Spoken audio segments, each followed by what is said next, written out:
अस्सलाम वालेकुम नाजरीन, इमरान न्यूज़ के साथ मैं हूं आपकी मेज़बान बुशरा बट। नाजरीन, बात कर लेते हैं मुल्तान के मसाइल की। मुल्तान आहिस्ता आहिस्ता मसाइल का गढ़ बनता जा रहा है, जिसकी वजह से शहरी जो है वो भी काफ़ी ज़्यादा परेशान है। और अब एक नया मसला जो मुल्तान की आवाम को जिसका सामना करना पड़ रहा है वो है सीवरेज का नाकिस निज़ाम।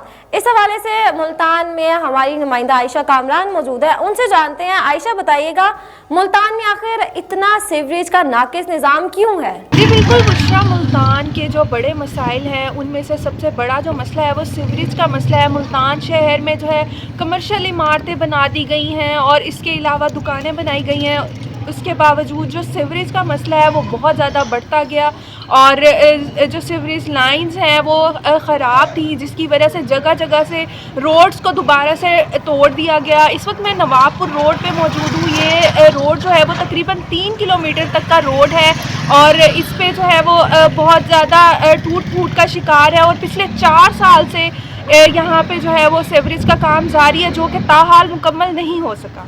आयशा, जिस रोड पर आप मौजूद है इसका नाम क्या है और गुज़िश्ता कितने सालों से यहाँ पर काम चल रहा है सीवरेज का? जी बिल्कुल बुशरा, यहाँ पे जो है वो आए रोज़ हादसात भी दिखाई देते हैं। इसके अलावा यहाँ पे शाहरुख आलम में कुछ रोज़ कबल एक हादसा रोनुमा हुआ था, जिसमें 3 नौजवान लड़के जो है उनकी अमवात हुई। और इसी रोड की वजह से जो ये रोड की ख़राबी और यहाँ पे जो रोड टूट फूट का शिकार है उसकी वजह से उन नौजवानों की जान भी गई। लेकिन हुकूमत ने फिर भी इस पर जो है वो कोई अमल हुकूमत का दिखाई नहीं दिया, ना ही इस पर कोई एक्शन लिया गया। उसके अलावा जो मेन रोड हैं जिसमें BCB चौक है, मंजूराबाद, दौलत गेट और नवाबपुर रोड, जो कि बहुत बड़ा तिजारती मराकिज़ का और बहुत बड़ा रोड है, तकरीबन 3 किलोमीटर का ये रोड है जो पिछले 4 साल से ख़राबी का शिकार है। अब तक इसको भी ठीक नहीं किया गया। आयशा, इस वजह से और भी कोई मसाइल हैं जो मुल्तान की आवाम को दरपेश हैं? इन रोड्स के ना बनने की वजह से आवाम को बहुत ज़्यादा मुश्किलात का सामना है। आवाम का ये भी कहना है कि यहाँ पे 4 साल से गैस नहीं आ रही। इस सीवरेज लाइन की टूट फूट की वजह से रोड टूटे हैं, ना फिल्ट्रेशन वाटर प्लांट यहाँ पे चल रहे हैं, ना आवाम को पानी की सहूलियात और गैस की जो सहूलियात हैं उनके ना होने की वजह से बहुत ज़्यादा मसाइल का सामना करना पड़ा है। खाना पकाने के जो इनका कहना है वो यही है कि खाना पकाने में बहुत ज़्यादा मसाइल होते हैं। इतनी महंगाई में गैस सिलेंडर यूज़ करने पर ये लोग जो है वो मजबूर हैं। आयशा, ये तो हमने जान ली कि सीवरेज का क्या निज़ाम है, किस तरह से है सूरत हाल सारी। इस हवाले से जो शहरी हैं वो क्या कहते हैं? दुकानदार मौजूद है जो कि इंतहाई परेशान हाल दिखाई देते हैं। हम उनसे बात करते हैं। सर, आप बताइएगा किन किन मुश्किलात का सामना करना यहाँ पे रोड टूटा हुआ, आने जाने में मुश्किल होती है, कारोबार में बहुत मुश्किल होती है, कारोबार है नहीं बिल्कुल। और आपके सामने बिल्कुल रोड कैसा है, बिल्कुल आने जाने में मट्टी बहुत होती है, गले वगैरह ख़राब है, तबीयत ख़राब होती है और कारोबार बिल्कुल नहीं है, इसलिए बहुत मुश्किल होती है। वाटर सप्लाई बंद है बिल्कुल और बहुत मुश्किल। 4 साल हो गए, रोड कोई आता नहीं है देखने के लिए, बिल्कुल रोड ख़राब है। 4 साल से रोड बर्बाद हुआ है, कारोबार बिल्कुल सत्यानाश हो गया है। सीवरेज का सिस्टम जो है ना नकारा इन्होंने किया हुआ है। गवर्नमेंट ने कहा था भाई साल में हो जाएगा, अभी 4था साल लगा हुआ है, अभी तक कुछ भी नहीं किया इन्होंने। कई हादसा बहुत हादसा होते हैं, एक्सीडेंट होते हैं, गटर बने हुए हैं बिल्कुल बेकार हैं, बच्चे गिरते हैं, लेडीज़ गिरती हैं, लेकिन कोई पूछने वाला नहीं है। लोग दुकान शिकार है। 4 साल से वाटर सप्लाई लाइन बंद है। लोग यहाँ मट्टी गड्ढा इससे परेशान है। सारी गटरों की मट्टी है। गटर जो बनाए वो 2 नंबर है, नीचे से सब लीक है। गैस पाइप लाइनें बंद हैं, सुई गैस आ नहीं रही। सब जो भी आता है ये कह के चला जाता है कल तक ठीक हो जाएगा, परसों तक ठीक हो जाएगा, 1 हफ्ते का टाइम देते, फिर कोई भी नहीं आता। पूरा इलाका नवाबपुर रोड परेशान है। परसों एहतजाज भी किया है, एल इलाका ने, वो आए हैं 2 दिन का कह गए, कोई 2 दिन बाद अभी तक कोई भी बंदा नहीं है।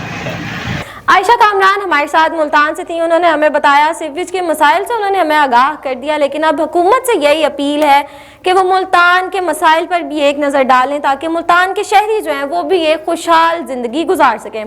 खैर नाज़रीन, ये मसाइल की बात तो हमने कर ली, लेकिन अब थोड़ी सी सियासी बातें कर लेते हैं कि जो इलेक्शन के बारे में आप लोग सुन रहे हैं और खान साहब भी बड़ी जोश से अपनी आवाम को कह रहे हैं कि जी तैयारी कर लो, मार्च में इलेक्शन होने जा रहे हैं।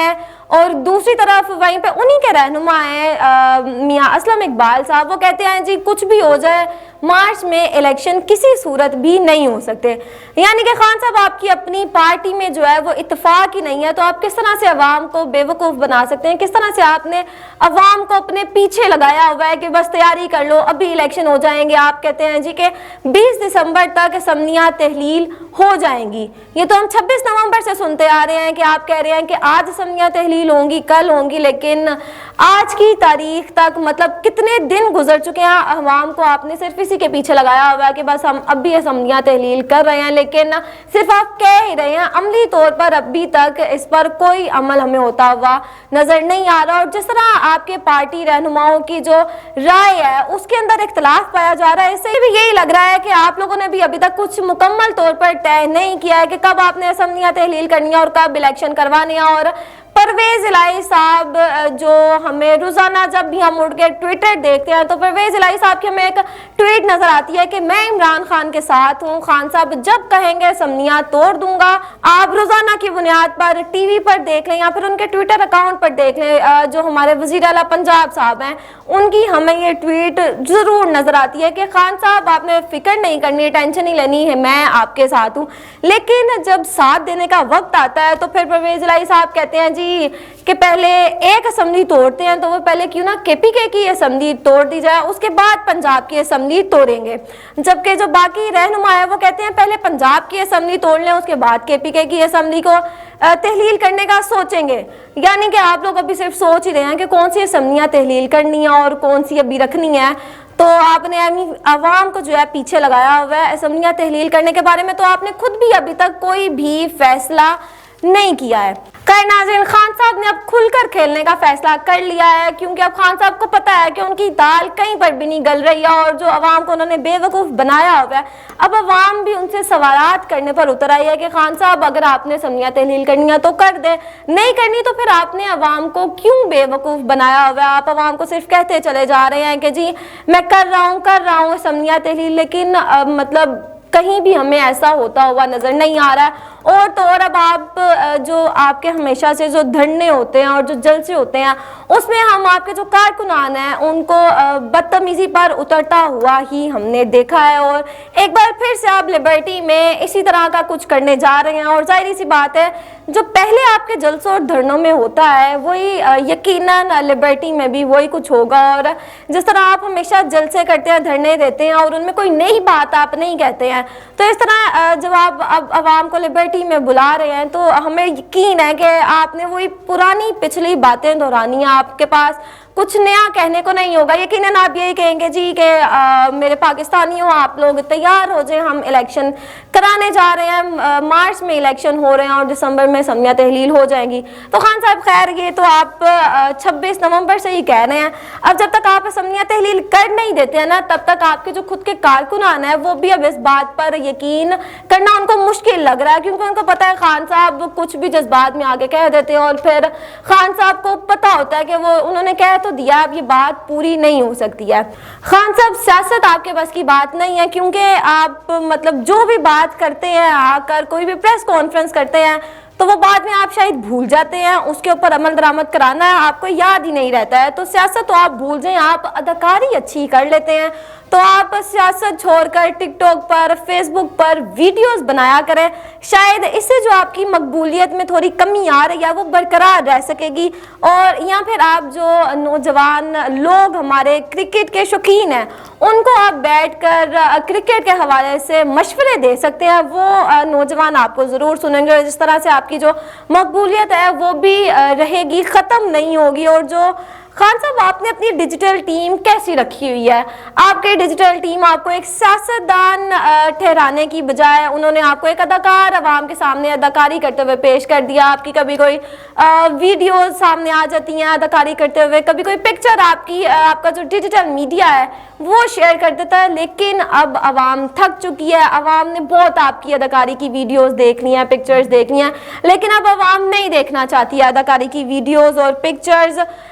लेकिन खान साहब आपने जो अपनी आवाम को अपने पीछे लगाया हुआ है, जिसको कहते हैं ना लाड़े में लगाया हुआ है कि भाई मतलब असम्बलियाँ तहलील करने का आपके मुंह से 26 नवंबर को निकल तो गया, आपने कह तो दिया, लेकिन अब आप शायद पछता भी रहे हैं और अवाम को यकीन दहानी कराई जा रहे हैं कि ऐसा ही होगा ताकि अवाम जो आपसे सवालात कर रही है वो सवाल आपसे ना पूछे जाए और अवाम आपके साथ ही रहे। और लिबर्टी में जिस तरह आप अवाम को बुला रहे हैं और लिबर्टी में आप देखते हैं कि कुछ नया आप अपनी आवाम से क्या कहने वाले हैं, क्योंकि अब आपके जो कारकुनान हैं, आपके जो वोटर सपोर्टर हैं, जिनको आप कहते हैं जी वो मेरे साथ है, मैं जो कहता हूँ वो करते हैं, वो सुनते हैं, तो खान साहब आप अपने वोटर्स को और सपोर्टर्स को जो वहाँ पर लोग आएंगे लिबर्टी में, आप उनको ये भी कह दीजिएगा कि जो खवातीन वहाँ पर आती हैं उनके साथ बदतमीजी ना करें, कोई बदसलूकी ना करें, और जो टीवी चैनल से खवातीन आती हैं आपकी कवरेज के लिए उनके साथ भी कोई बदतमीजी वाली हरकत जो है वो ना की जाए। क्योंकि पहले ही खान साहब आपके साथ कुछ चंद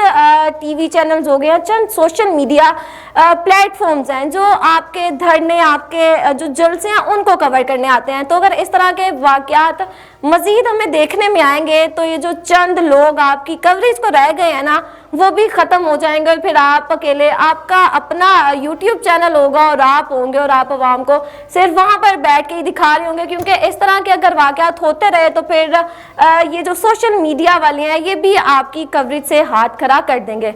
इसी के साथ मुझे दें इजाज़त, अल्लाह हाफिज़।